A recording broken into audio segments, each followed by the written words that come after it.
This is a video of my 3-day camping trip in the quite unfinished Skoolie. The first night I spent parked outside the home of my brother and his wife in Rochester, New York.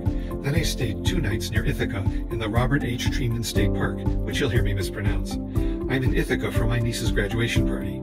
Let's get rolling. I want the bus to look nice on the outside because I'm going to be showing it off to relatives, so I've been painting the exterior for the last 5 days, including till 7 o'clock last night, and it's all done.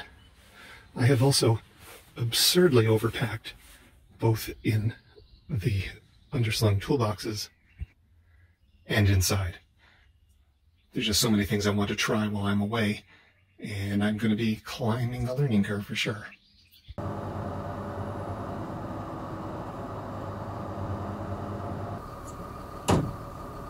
I've just crossed the border from Canada to the US, and my first stop is a Wegmans grocery store in Buffalo, New York, to stock up on food and such for the trip.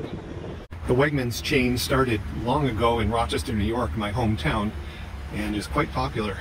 It competes more on shopping experience and selection than on price. That ought to do it.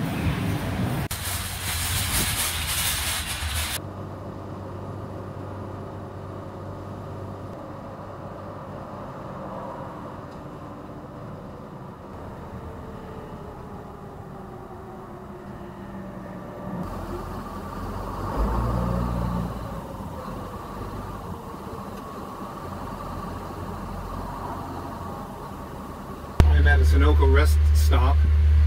The fuel gauge is less than a quarter tank. Time to make the credit card smoke. Fuel tank is on the passenger side. The one pump is on the driver's side. But I made it by inches. $200 buys you 42 gallons.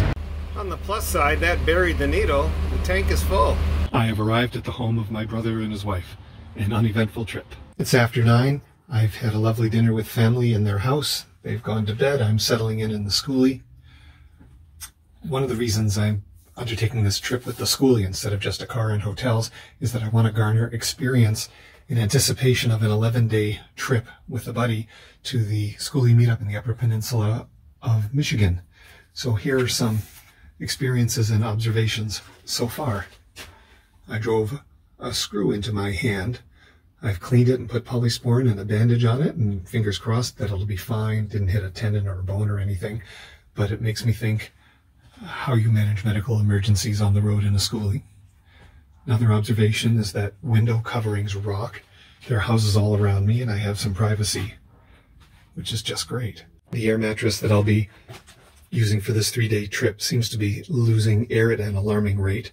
Between my buddy John and me, on our trip to Michigan, one of us is going to be on an air mattress. Question arises, what if the thing just goes flat? What's the contingency? Also, it's important to pack the right size fitted sheet. I packed one that's one size too small, so now I've got to deal with that. I seem to have packed one of everything because there's stuff that I'm anxious to try and see how it works. But the end result is a lot of clutter, and it's kind of overwhelming. I've unpacked the camp stove thinking that I might make a cup of decaf tea before I go to bed this evening, but frankly the idea of having an open flame in a confined space with all this clutter is a bit terrifying, and I'm not sure how nomads in SUVs make their peace with it. I'm moochdocking in the sense that there's a 110-volt power cord running from the house to the Skoolie, which I then am branching out in several directions, so I can, for example, inflate the air mattress and charge my sound system and charge batteries and all at this tabletop. I'm not sure if I'm going to get all the wiring done before our trip, but I can tell you what a pain it is to have to stretch extension cords all across the bus. I really like being able to play tunes on a decent sound system. I managed to put the screw in my hand while I was reinstalling window screens. I'd remove them all while painting the exterior. Once bug season is in full swing here in the Northeast, I can't imagine being inside with a string of lights and not having screens in the windows. Lanterns like this that cast light in 360 degrees really suck for finding things because they throw as much light directly into your eyes as they do in the direction you're looking. I decided to grow a pair and actually make a cup of tea.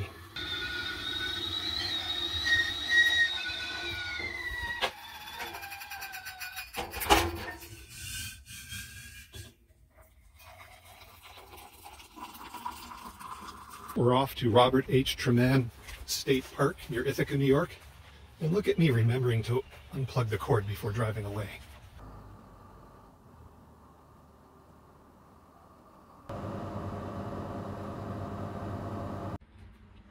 One of the alleged savings offsets of the atrocious mileage that these rigs get is that you get to have home-cooked meals as opposed to restaurant meals.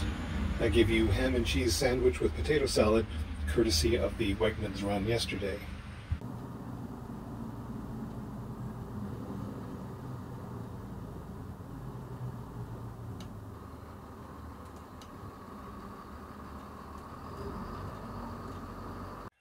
Let's check in at the camp office.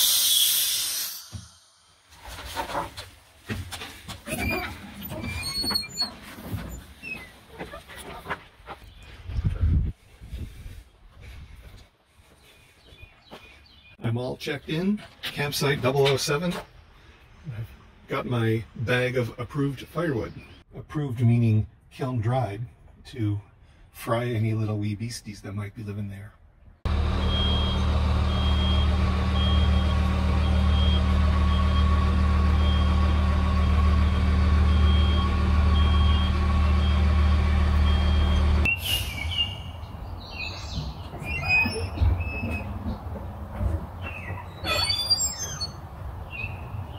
Can we all take a moment to appreciate how contrived it is to set up a tripod to record someone spontaneously backing up into a spot?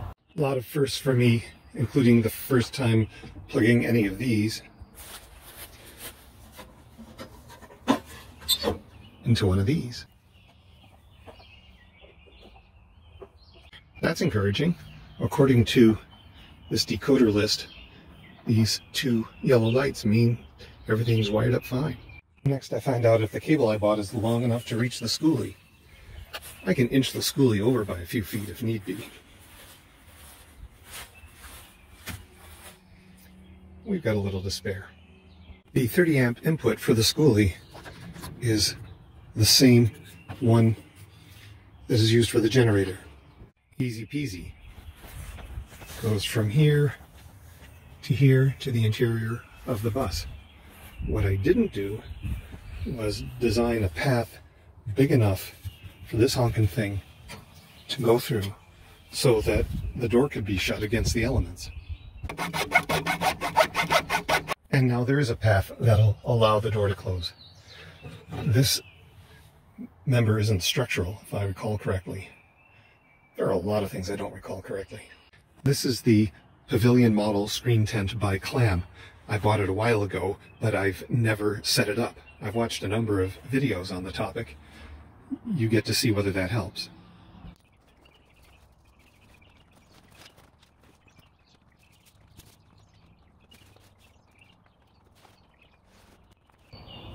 Kind of counterintuitively, you're meant to put the top face down.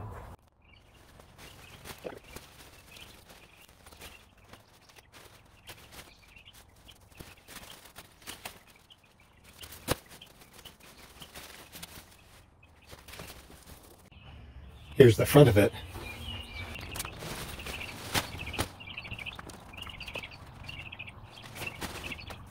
And to reinforce around the door, there are poles here.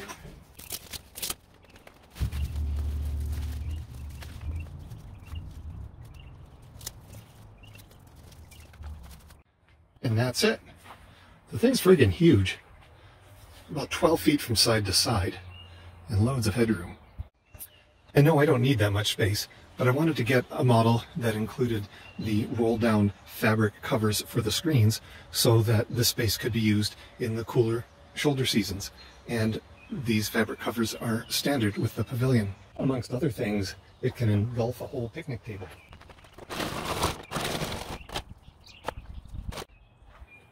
And still room to walk around it.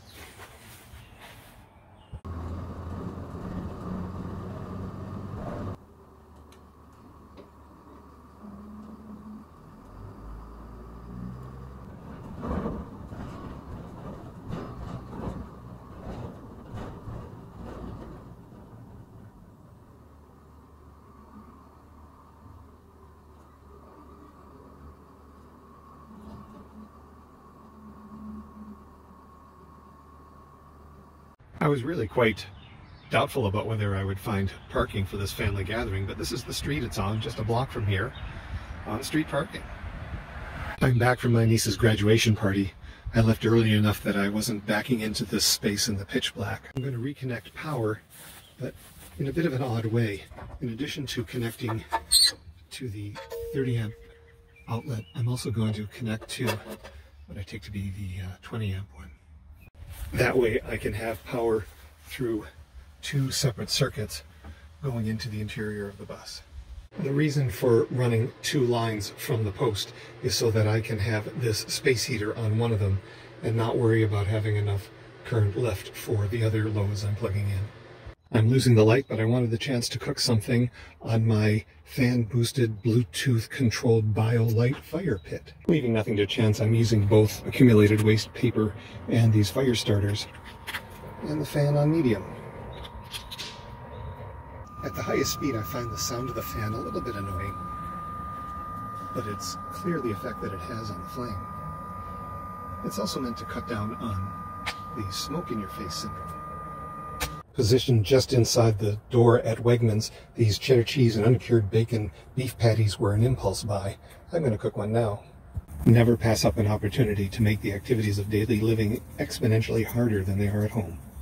Add some cheese on top, some store-bought potato salad and coleslaw, and you've got a meal fit for someone like me with low standards. It's the next morning. As it was cooling down last night, I thought I'd spark up this electric heater on its low setting, 750 watts. As it cooled yet further, I cranked it up to 1500 watts and set the temperature to max. It's been running all night. Around midnight, I was just too cold with the one blanket, and I added a second blanket. That didn't do it, so I broke out the electric blanket. And that made it tolerable, though the problem is that air mattresses can be really cold on the mattress side, even if your top is warm because of the electric blanket. This morning, 7-ish, I woke up and saw that the space heater had only gotten us to about 10 degrees Celsius. So I sparked up the diesel heater, and the diesel heater plus a 1500 watt electric heater have boosted us to quite a comfortable 22 degrees Celsius. In a related note, I saw in my weather app that there's a frost advisory for the area tonight, so I guess I'll be replicating all these steps. Lots of beautiful walking trails in this park. Looks like the workers are adding the boards that will dam up the pond behind and create a nice swimming area for the summer.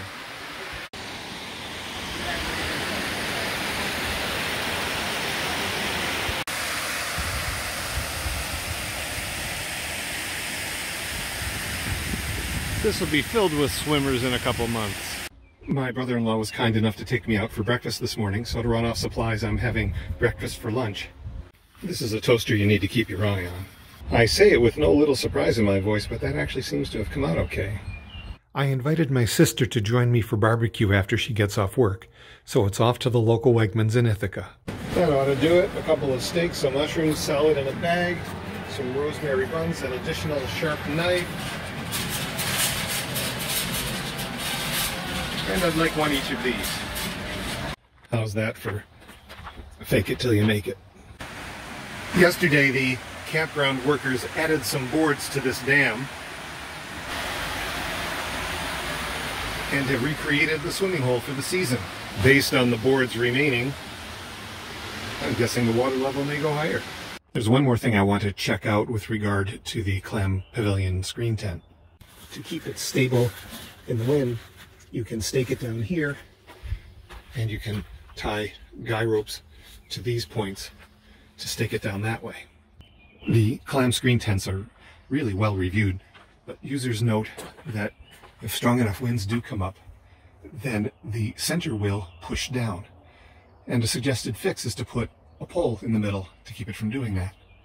If you've got a picnic table in the middle, it's going to be a shorter pole, but if you've got a table like this that's pushed off to one side, then you're going to need one from ground to ceiling.